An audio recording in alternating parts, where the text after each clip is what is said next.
शापित कथाएं। दोस्तों, शापित जंगल के पिछले एपिसोड अगर आपने नहीं देखे हैं तो उन्हें पीछे जाके देख लीजिए, क्योंकि ये कहानी उसके बिना इनकम्प्लीट है। दोस्तों, पिछले एपिसोड में हमने देखा था कि उसके बाद मैं अपने आप को संभाल कर जैसे ही उठा तो मेरे होश उड़ गए। मुझे ऐसा लगने लगा जैसे मेरी सांस अटक गई हो। मेरी जुबान हलक में नहीं रुक रही थी, क्योंकि मैंने देखा उन झाड़ियों के पास अखिल, आशीष और जतिन की अलग अलग टुकड़ों में लाश पड़ी हुई थी। उन तीनों की लाश देखते ही मेरी बहुत जोर से चीख निकली और मैं खड़े होकर बस उन लोगों की लाश को ही देखे जा रहा था। आशीष, जतिन और अखिल को किसी ने तीन हिस्सों में काट कर फेंक दिया था। मैं चीख चीख कर रो रहा था। मेरी आंखों के सामने मेरे तीनों दोस्तों की लाश पड़ी हुई थी और मैं उस समय को कोस रहा था कि जब हमने इस जंगल में आने का फैसला किया था। पर तभी मुझे ऐसा लगा कि शायद कोई मुझे आवाज़ लगा रहा है। मैंने झाड़ियों से निकलकर गड्ढे से ऊपर चढ़ने की कोशिश करी और थोड़ी देर में ऊपर चढ़ भी गया। पर वहाँ मैंने देखा आशीष, जतिन और अखिल मुझे बिल्कुल सही सलामत दिखाई दे रहे थे। वो मुझसे लगभग थोड़ी दूर पर ही होंगे। वो अपने मोबाइल फ़ोन की फ्लैश लाइट जलाकर मुझे ढूंढते हुए आवाज़ लगा रहे थे, संतोष, संतोष, अरे संतोष, कहाँ है तू? मुझे अपनी आंखों पर कुछ यकीन नहीं हो रहा था कि मैंने क्या देखा, और क्या ये अभी अभी नीचे गड्ढे में झाड़ियों के पास मेरे तीनों दोस्तों की लाश कटी हुई हालत में पड़ी थी और अब बाहर वो तीनों मुझे ढूंढ रहे थे। ये सब देखकर मैं समझ चुका था, हो ना हो इस जंगल में छलावा है जिसमें शायद मैं फंसने से बच गया और गड्ढे से बाहर निकल कर आ गया। बाहर आते ही मैं भागता हुआ फ्लैश लाइट जलाकर उन लोगों के पास पहुंच गया और जतिन, अखिल तीनों में से लिपट कर रोने लगा। तीनों बहुत हैरान थे। पर तभी आशीष ने कहा, भाई क्या हुआ संतोष? किन लोगों की आवाज़ थी वो, और तू कहाँ गया था? लेकिन उस समय मेरे मुंह से कोई शब्द नहीं निकल रहे थे।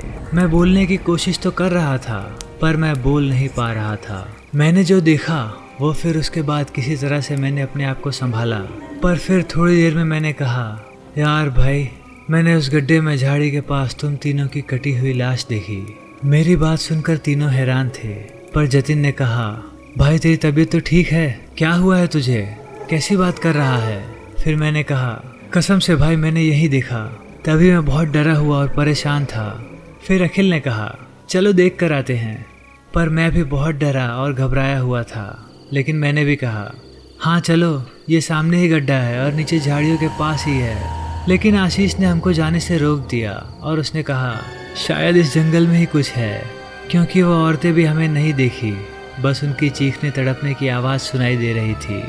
हो ना हो इस जंगल में छलावा है। आशीष की बात सुनकर ऐसा लग रहा था शायद जो मैं सोच रहा था वही आशीष भी सोच रहा था। फिर उसके बाद हम चारों ने अपने फ़ोन की फ्लैश लाइट जला रखी थी और हम बस यही कोशिश कर रहे थे कि किसी भी तरह से इस जंगल से बाहर निकल जाएं। ऊपर से ये सब देखने के बाद मेरी हालत बहुत ज़्यादा ख़राब थी। तीनों मुझे पकड़कर संभालते हुए ले जा रहे थे।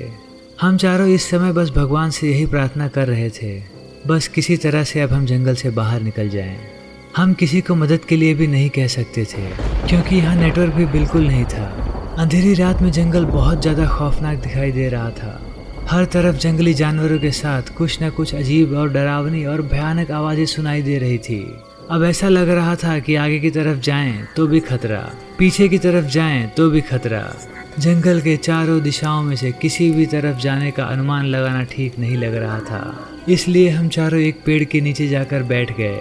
डर तो सच में बहुत लग रहा था और चारों वहाँ बैठे बैठे बस यही सोच रहे थे कि किस तरह से हम बाहर निकलें। ये हम सोच ही रहे थे कि तभी आशीष ने कहा, यार मुझे कुछ समझ नहीं आ रहा है। हम 1 बजे से जंगल में आए हुए हैं, ना तो कोई जंगल के बाहर था और इतने बड़े जंगल के अंदर भी कोई नहीं दिखाई दिया। फिर वो 4 औरतें अचानक से कैसे दिखाई दे सकती हैं? जब इस जंगल के अंदर वन विभाग के गार्ड किसी को आने नहीं देते, तो वो औरतें लकड़ियाँ लेने कैसे आ गई? और आ तो गई, ऊपर से थोड़ी ही देर में पता नहीं कहाँ चली गई। ना कहीं दिखाई दी और ना ही उनका कुछ पता चला। दोस्तों, इस कहानी में अभी और भी भाग बाकी हैं।